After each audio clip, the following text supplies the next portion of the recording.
이 세상에 태어난 사람은 누구나 죽습니다. 한 사람도 예외가 없습니다. 진시황은 죽음을 피해 보기 위하여 불로처를 찾아 헤매었습니다. 하지만 그도 어떻게 되었습니까? 죽었습니다. 몸에 좋다는 것을 모두 섭렵한 사람이었지만 단 50세의 나이로 세상을 떠났다고 역사는 기록하고 있습니다. 그렇습니다. 인간에게 죽음이란 매우 당연하고도 자연스러운 현상입니다. 거부한다고 그 시간이 오지 않는 것도 아니요, 뒤로 미룰 수도 없는 것입니다. 따라서 우리는 죽음을 두려워할 필요가 없습니다. 무서워할 이유도 없습니다. 겁내지 마십시오. 모든 사람들이 다 가는 길입니다. 나만 가는 길이 아닙니다. 물론 사랑하는 사람들과 또 가족들, 가까운 이들을 볼 수 없어지기에 죽음을 생각하면 슬픔이 먼저 찾아오는 것은 어쩔 수 없는 일이겠지만, 사실 이는 믿음의 눈으로 죽음을 보지 못하기 때문에 발생한 슬픔이라고 할 수 있습니다. 믿음 안에는 영원한 이별이 없습니다. 다시 만날 날이 있기 때문입니다. 할렐루야. 기약이 있는 잠깐의 이별입니다. 그러므로 우리는 인생을 살면서 죽음을 너무 두려워하지도, 너무 겁내지도, 미워하지도, 슬퍼하지도, 또 멀리하지도 말아야 할 것입니다. 그저 담담히 마주할 수 있는 용기가 필요합니다. 그것이 가장 좋은 죽음을 대하는 우리의 태도일 것입니다. 그리고 이 땅에 숨을 쉬고 살아가는 동안 싸움과 원망과 미움과 다툼보다는 그렇게 헛되이 살지 말고 생명 있는 때를 귀하게 여기며 이 시간들을 선히 활용하며 죽음과 죽음 이후를 준비하며 살게 될 때 우리는 가장 아름다운 삶을 산 인생이 되어질 줄로 믿습니다. 그런데 여러분, 사람은 왜 죽는 것일까요? 사람의 죽음의 이유에 대하여 성경은 뭐라고 말합니까? 히브리서 9장 27절에 보시면 이렇게 이야기합니다. 한 번 죽는 것은 사람에게 정해진 것이요, 그랬습니다. 그렇습니다. 하나님이 그렇게 정하셨다 말합니다. 인간의 죽음, 그것은 우리 하나님이 사람에게 정하신 법칙, 룰이라는 것입니다. 그리고 또 하나 성경이 말하고 있는 인간의 죽음이 이유가 있습니다. 로마서 6장 23절에 보게 되면 죄의 삭은 사망이요, 그랬습니다. 무엇 때문이라는 것입니까? 죄 때문이라는 것입니다. 죄가 인간에게 사망, 곧 죽음을 가져왔다라는 것입니다. 하나님께서 정하신 법칙이다. 그리고 죄가 인간에게 사망을 주었다. 이 두 문장이 무엇을 말하는 것이겠습니까? 세상은 인간이 죽는 죽음의 이유에 대하여 여러 가지 다른 방식으로 접근하여 풀어보려 합니다. 그래서 가장 흔한 이유로 세상이 말하는 것은 노화 때문에 죽는다고 그럽니다. 인간의 몸이 약해지고 기운이 없어지는 노쇠해지는 것 때문에 인간이 죽음을 맞이한다는 것이죠. 또 어떤 이들은 질병 때문에 사람이 죽는다고 말하고, 또 어떤 이들은 사고로 인간이 죽는다고 말합니다. 그런데 여러분 생각해 보십시오. 인간의 노화와 노쇠, 그것은 왜 일어나는 것입니까? 왜 인간은 영원히 살지 못하고 살면 살수록 노쇠해지고 살면 살수록 노화되어져 가는가? 그러다 마침내 죽는가? 혹은 인간은 왜 질병이라는 것들로 인하여 죽는가? 왜 인간은 사고로 죽는가? 이것에 대해서는 세상이 어떤 답도 해주지 못합니다. 다시 말해서 인간의 사유도, 인간의 과학도, 인간이 자랑하는 많은 지식들도 그저 인간은 죽는다라고 하는 말만 통계적으로 거듭해서 반복하여 말할 뿐이지 그 이유에 대해서는 아무 말도 말하지 못하는 것이 세상입니다. 오직 성경만, 이 세상 모든 것 중에서 오직 하나님의 말씀이 담겨있는 성경에만 인간의 삶과 죽음에 대한 이유가 밝혀져 있는데, 그것이 하나님이 정하신 법칙과 죄 때문이라고 말하고 있는 것이죠. 여기서 이제 우리는 질문할 수 있습니다. 왜 하나님은 인간을 죽게 하셨고 거기서 죄는 무슨 역할을 하고 있을까요? 사실 성경은 인간의 죽음뿐만이 아니라 생명, 인간이 살게 된 이야기도 같이 말합니다. 그리고 사실 이것부터가 중요합니다. 세상은 인간이 어떻게 살게 되었는지를 말하지 않기 때문입니다. 가만히 보면 세상은 아무것도 모르면서 그냥 말하고 있습니다.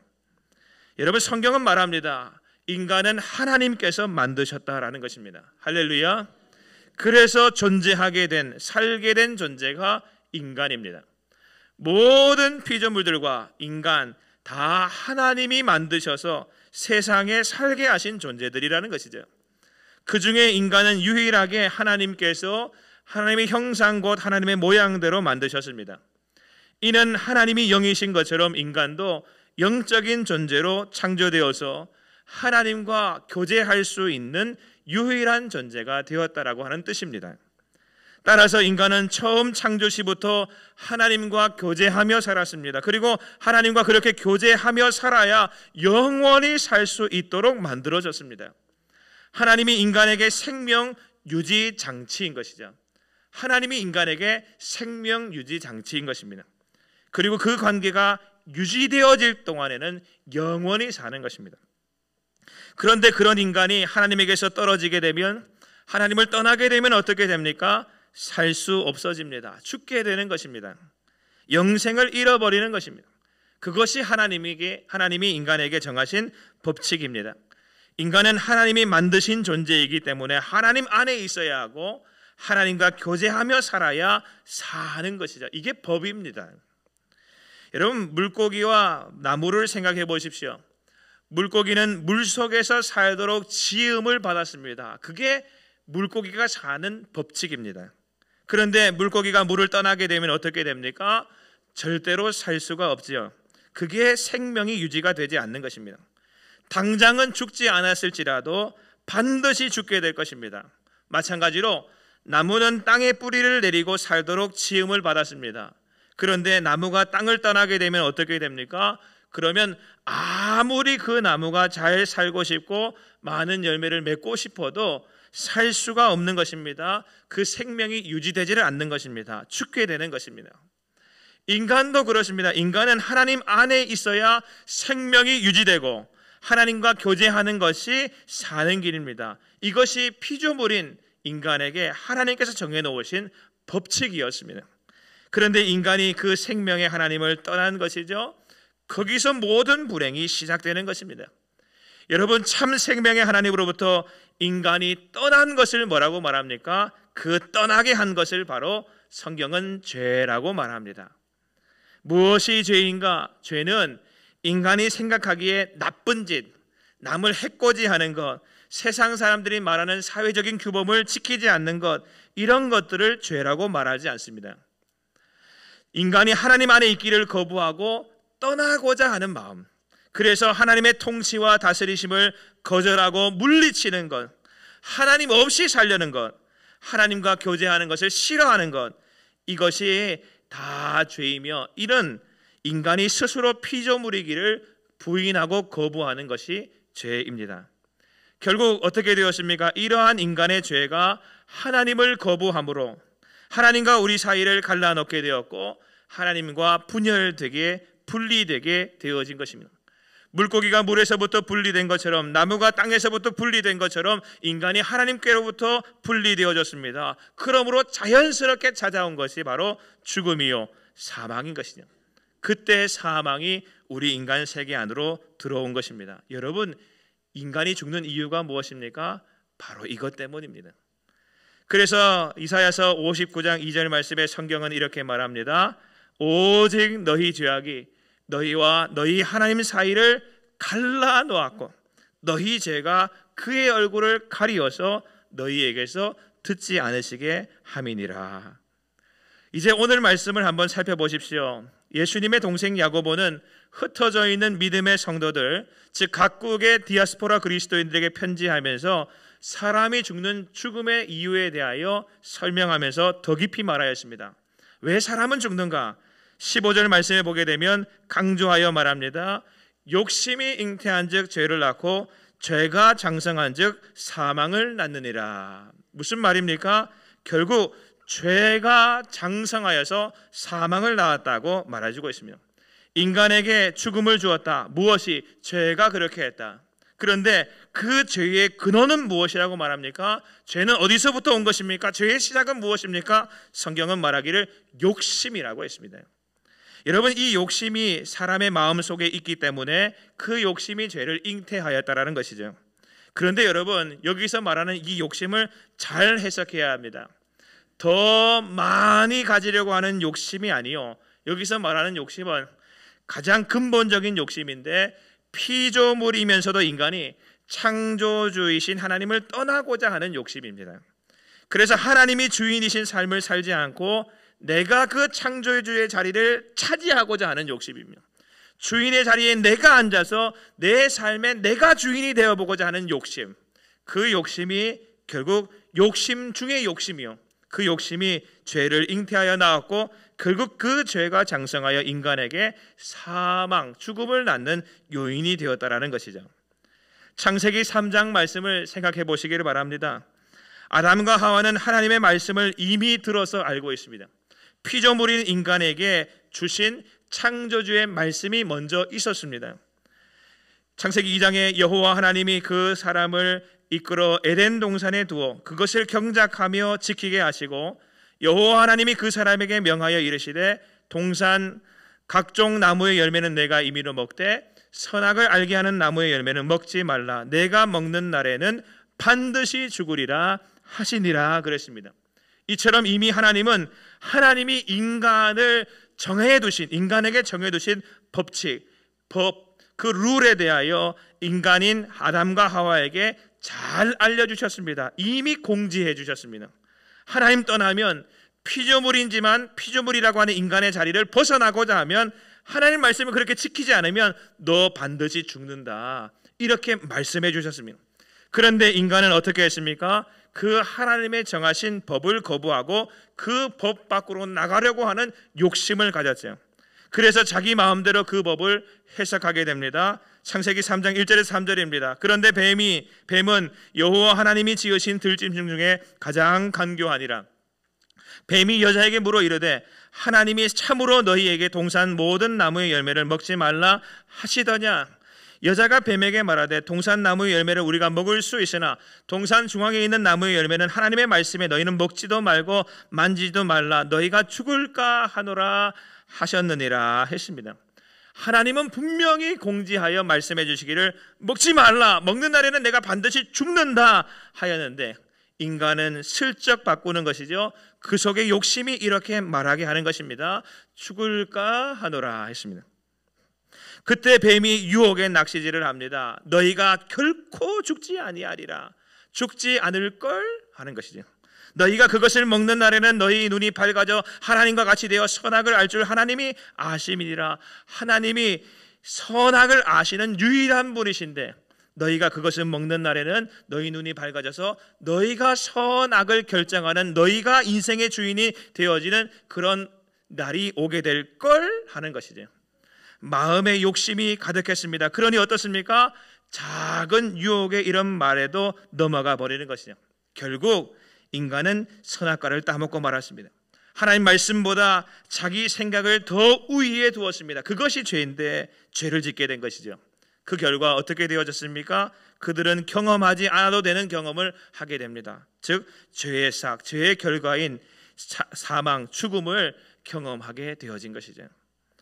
여러분 생각해 보십시오. 무엇이 이 첫사람 아담과 하와를 죽게 하였습니까? 뱀이 그랬습니까? 사탄이 그랬습니까? 아닙니다. 그들 속에 있는 욕심이 그들을 죽게 했습니다. 그 욕심이 죄를 낳아서 죄 때문에 죽음이 온 것이죠. 뱀 탓할 수가 없습니다. 뱀은 그저 유혹만 했을 뿐입니다. 여러분 낚시해 보셨습니까? 저는 한 번 해봤습니다. 방파제 옆에서 그냥 대나무 가지고 이렇게 하는, 그거 걸면 다 오더라고요. 그렇게 한번 해봤습니다. 여러분 왜 물고기가 인간에게 잡히는 것입니까? 인간이 낚싯바늘에 미끼를 물어놓고 흔들흔들 이렇게 했기 때문에, 유혹했기 때문에 물고기가 인간에게 잡히는 것입니까? 그래서 그 물고기가 잡힌 책임이 인간에게 있는 것입니까? 아닙니다. 인간이 유혹을 했지만 결국 그 미끼를 문 것은 그 물고기입니다. 그 물고기의 욕심이 물게 한 것이죠.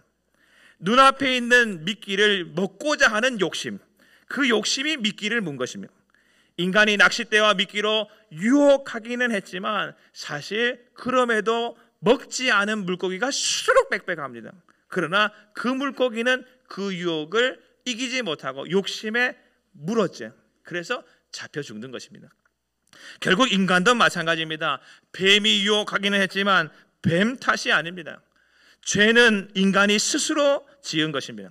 그 속에 욕심이 죄를 짓게 한 요인이 된 것입니다. 즉 하나님처럼 되고자 하는 욕심, 선악을 아시는 하나님처럼 나도 내가 나의 선과 악을 결정하고자 하는 욕심, 그 욕심이 죄를 낳았고 하나님 말씀을 떠나는, 하나님을 떠나는 죄를 낳았고 그 죄는 자연스럽게도 아주 당연하게도 인간을 사망으로 몰아가 버린 것입니다. 따라서 인간은 자기 욕심 때문에 죄를 짓게 되었고 그 죄 때문에 결국 죽은 것입니다. 따라서 어디 가서 하소연할 수도 없습니다. 누구를 탓할 수도 없습니다. 핑계대지도 못합니다. 책임을 전가할 수도 없습니다. 인간은 다 자기 욕심과 자기 죄로 죽는 것입니다. 그런데 여러분, 세상은 우리를 속입니다. 날마다 우리를 속입니다. 그래서 오늘 말씀 16절에 뭐라고 말합니까? 내 사랑하는 형제들아 속지 말라 그랬습니다. 세상이 뭐라고 우리를 속입니까? 사람은 죄 때문에 죽는 게 아니야 이렇게 속입니다. 죽으면 모든 것이 끝나 이렇게 속입니다. 죽음 이후에는 아무것도 없어 이렇게 속입니다. 죽은 후에는 모든 사람이 다시 윤회하여서 다시 태어날 걸 이렇게 속입니다. 이 속음의 말들을 우리에게 계속 주는 것이죠. 또 인간이 죽는다면 그것은 인간 탓이 아니라 하나님 탓이야. 왜 선악과를 거기 둬서 사람을 유혹하느냐 말이야. 또 뱀이 유혹했으니 뱀 탓이지 사단 탓이지 이런 식으로 속이죠. 그러므로 우리는 속지 말아야 합니다. 나는 내 욕심과 내 죄로 인하여 죽는 것이지 누구도 하나님을 우리가 떠나도록 떠밀지 않았습니다. 우리 스스로 떠나온 것입니다. 그것은 지금도 마찬가지입니다.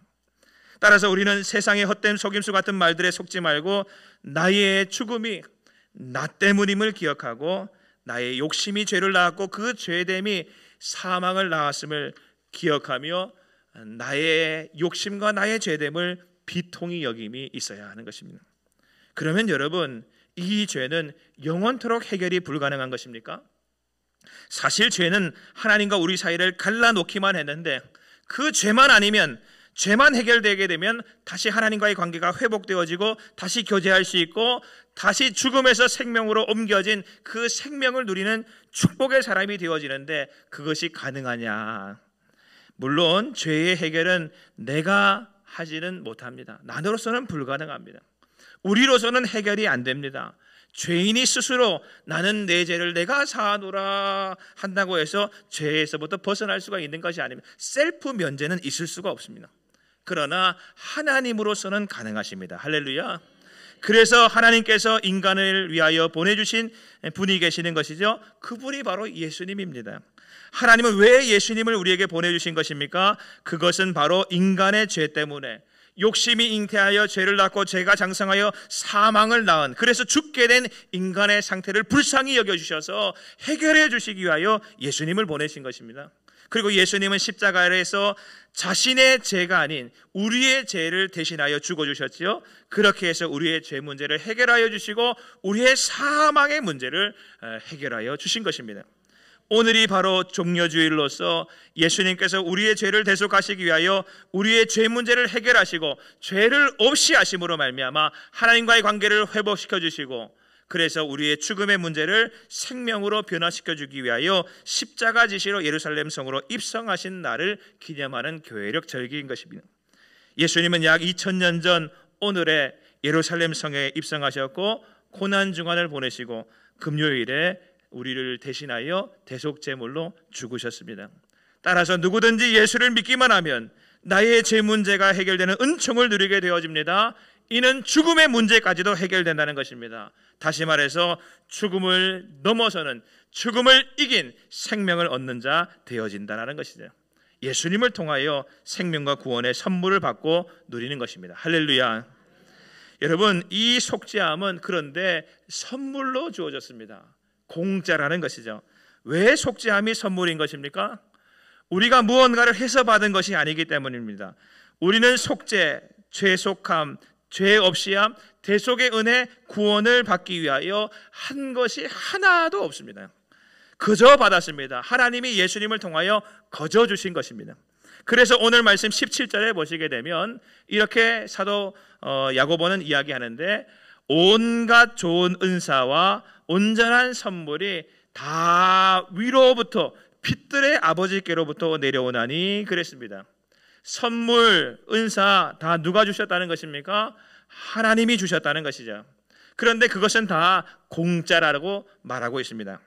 여기 은사라고 하는 말과 선물이라고 하는 말이 나오는데, 이 말은 같은 말입니다. 동의어입니다. 은사라고 하는 헬라어는 도시스이고, 여기 선물이라고 하는 헬라어는 도레마인데, 이 두 말은 같은 말입니다. 도시스는 선물인데, 선물은 선물인데 선물을 주는 것, 그 주는 행위에 좀 더 강조점을 두고 있는 선물이라고 하는 단어이고, 도레마라고 하는 말은 같은 선물인데 그 선물을 공짜로 주는 것, 희사하는 것, 값없이 대가 없이 주는 것을 강조하고 있는 말입니다. 결국 둘 다 같은 의미로 선물을 뜻하는 말인 것이죠. 야고보 사도는 왜 같은 말을 두 번씩이나 반복하여 말하는 것입니까? 강조의 의미가 있는 것이죠. 선물, 온갖 좋은 선물, 그 온전한 선물, 그 선물이 누구로부터 왔는가? 위로부터, 빛들의 아버지이신 하나님께로부터 온다, 왔다. 그것도 공짜로 주어졌다. 이것을 강조하고 있는 것입니다. 그리고 18절에 보게 되면 선물 주신 방법이 무엇입니까? 선물을 줄 때 전달하는 방법이 있잖아요. 그 18절에 보시게 되면 그가 그 피조물 중에 우리로 한 첫 열매가 되게 하시려고 자기의 뜻을 따라 진리의 말씀으로 우리를 낳으셨느니라 그랬습니다. 하나님이 하나님 자신의 뜻대로 우리를 낳으셨는데, 그가 하나님이 자신의 뜻을 따라 하나님 자신의 뜻대로 우리를 낳으셨느니라. 우리를 낳으셨는데 무엇으로 낳으셨는가? 진리의 말씀으로 낳았다, 이렇게 말합니다. 다시 말해서 말씀이신 예수님을 통하여 우리를 낳았다라는 것입니다. 앞서 욕심은 무엇을 낳았습니까? 욕심은 죄를 낳았습니다. 또 죄는 무엇을 낳았습니까? 사망을 낳았습니다. 그런데 하나님은 무엇을 낳으셨습니까? 하나님의 뜻하심대로 진리의 말씀이신 예수님을 낳으셨습니다. 그리고 예수님을 통하여 우리를 무엇을 또 낳으셨습니까? 저와 여러분을 낳으신 것이죠. 그분의 구원의 은총의 열매를 누리는 열매로 우리를 낳으셨다라는 것입니다. 그리고 이렇게 예수님을 통하여 우리에게 주어진 이 선물 같은 구원과 생명, 이 거듭남, 이것을 통하여 하나님께서 궁극적으로 이루려고 하시는 것은 무엇입니까? 모든 피조물 중에서 우리를 오직 자신에게 속한, 자신 안에 있는 참 열매, 그 첫 열매를 맺는 자 되게 하려 하시는 것이죠. 다시 말해서 하나님과 다시 교제하는 자가 됨으로 말미암아 하나님으로 인하여 생명의 열매를 맺는 자가 되게 하려 하셨다라는 것입니다.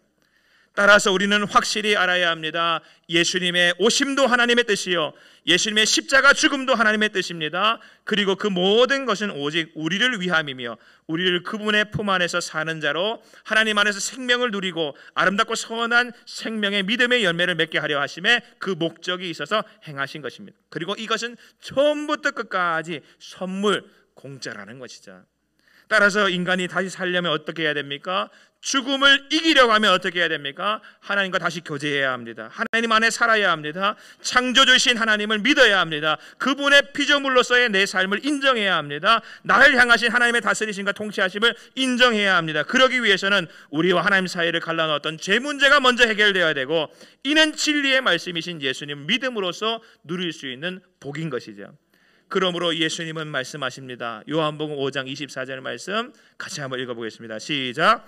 내가 진실로 진실로 너희에게 이르노니 내 말을 듣고 또 나 보내신 이를 믿는 자는 영생을 얻었고 심판에 이르지 아니하나니 사망에서 생명으로 옮겼느니라. 아멘. 내 말을 듣고 또 나 보내신 이를 믿는 자는 무엇을 얻었습니까?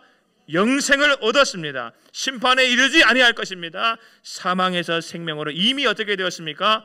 옮겨졌느니라, 옮겼느니라 하였습니다. 그래서 사도 바울은 로마서 8장 1절 2절 말씀에서 이렇게 선언합니다. 같이 읽겠습니다. 시작.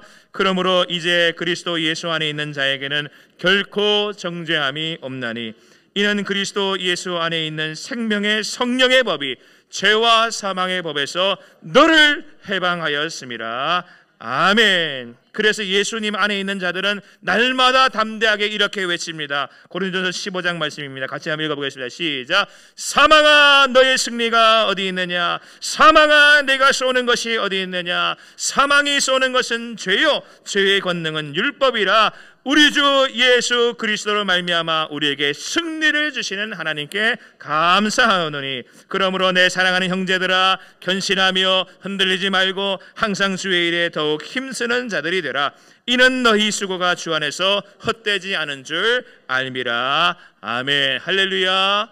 아멘. 그렇습니다. 날마다 우리는 이렇게 외치는 것이죠. 사망아 너의 승리가 어디 있느냐? 사망아 너의 내가 쏘는 것이 어디 있느냐? 우리는 예수 그리스도를 말미암아 승리를 생명을 이미 누리고 있으니 하나님께 감사하노라. 할렐루야. 이제 말씀을 정리하고 마치겠습니다. 북극에 가면 에스키모인들이 있죠. 그 에스키모인들이 아주 사나운 이리를 아주 손쉽게 사냥하는 방법이 있다고 합니다. 그들은 칼자루 하나와 조그만큼의 짐승의 피만 있으면 얼마든지 이리를 잡는다고 합니다. 먼저 예리한 칼날에 이리들이 좋아할 짐승의 피를 싹 발려서 밖에 내다두면 얼어버리겠죠. 그리고 나서 그 위에 또 다시 피를 조금 발라서 얼리고 또 피를 조금 발라서 얼리고 하는 과정을 반복합니다. 그래서 그 칼날이 그 피가 칼날에 완전히 다 덮일 때까지 반복합니다. 그런 다음에 칼날이 위로 딱 보이게 해서 칼자루를 땅에다가 단단히 딱 묻어두면 그러면 어떻게 됩니까? 밤중에 이리가 피냄새를 맡고 와서 칼날을 핥기 시작하죠. 그러면 얼어붙은 짐승의 피와 싸늘한 칼날이 이리의 혀를 마비시키고 이리는 칼날에 제 혀를 베임으로 자기 피를 또 맛보게 되는 것이죠. 하지만 이리는 고통을 느끼지 못한 채 더욱 허겁지겁 그 피를 먹기 위해 칼날을 핥게 되고 그 혀는 갈갈이 베어지게 되므로 결국 피를 철철 흘리면서 서서히 죽어가는 것이 이리의 죽음입니다. 여러분, 욕심과 죄의 유혹이 이와 같습니다. 욕심과 죄의 유혹은 강력합니다. 그래서 이렇게 우리를 죽이는 것이죠. 그러나 기억하실 것은 우리 주님의 사랑이 더욱 강력합니다. 할렐루야. 예수님은 이렇게 죽은 우리를 살리시기 위하여 친히 자신이 죽으셨습니다. 우리 주님의 죽음이 아니면 우리를 살릴 방법이 도무지 없었기 때문입니다. 그분은 친히 우리를 위하여 창조주의 자리를 내려놓고 오셨습니다. 우리보다 더 낮아지신 것이며 따라서 예수님의 죽으심으로 다시 산 우리는 우리의 남은 삶을 어떻게 살아야 하겠습니까? 고린도후서 5장 14절 15절 말씀입니다. 마지막으로 같이 한번 읽겠습니다. 시작. 그리스도의 사랑이 우리를 강권하시는도다. 우리가 생각하건대 한 사람이 모든 사람을 대신하여 죽었은즉 모든 사람이 죽은 것이라. 그가 모든 사람을 대신하여 죽으심은 살아있는 자들로 하여금 다시는 그들 자신을 위하여 살지 않고 오직 그들을 대신하여 죽었다가 다시 살아나신 이를 위하여 살게 하려 함이라. 할렐루야. 아멘. 그렇습니다. 예수님이 나를 위하여 죽으신 것을 기억하며 이제는 나 자신을 위하여 살던 삶을 멈추고 우리는 그 대신 오직 나를 위하여 죽었다가 다시 사신 예수를 위하여 사는 자 되어야 하는 것입니다. 이것이 저와 여러분의 남은 생이 될 수 있게 되기를 주님의 이름으로 간절히 축원드립니다. 아멘. 할렐루야. 아멘. 기도하겠습니다. 하나님 감사합니다. 우리를 위하여 죽으신 예수님을 마음에 다시 새깁니다. 나의 죄 문제, 나의 죽음의 문제를 보시고 불쌍히 여기셔서 우리를 살리시고자 이 땅에 오셔서 십자가 지신 예수님을 내가 믿습니다. 예수님을 믿음으로 말미암아 우리가 살게 하여 주시옵시고 예수님을 믿음으로 말미암아 이제는 우리의 남은 삶을 오직 예수님을 위해 살아가는 저희들 모두가 되게 하여 주시고 그리하여 이제는 사망을 향하여 너의 승리가 어디 있느냐, 내가 쏘는 것이 어디 있느냐 담담히 외치게 하시고 담대하게 용기 있게 예수님을 위하여 살아가며 생명 누리는 자답게 살도록 축복하여 주시옵소서. 우리는 이미 산 자임을 고백하게 하여 주시고 영원히 사는 축복을 누리는 믿음의 사람답게 살게 하여 주시옵소서. 모든 것 감사를 드리며 예수 그리스도의 이름으로 간절히 기도하옵나이다. 아멘.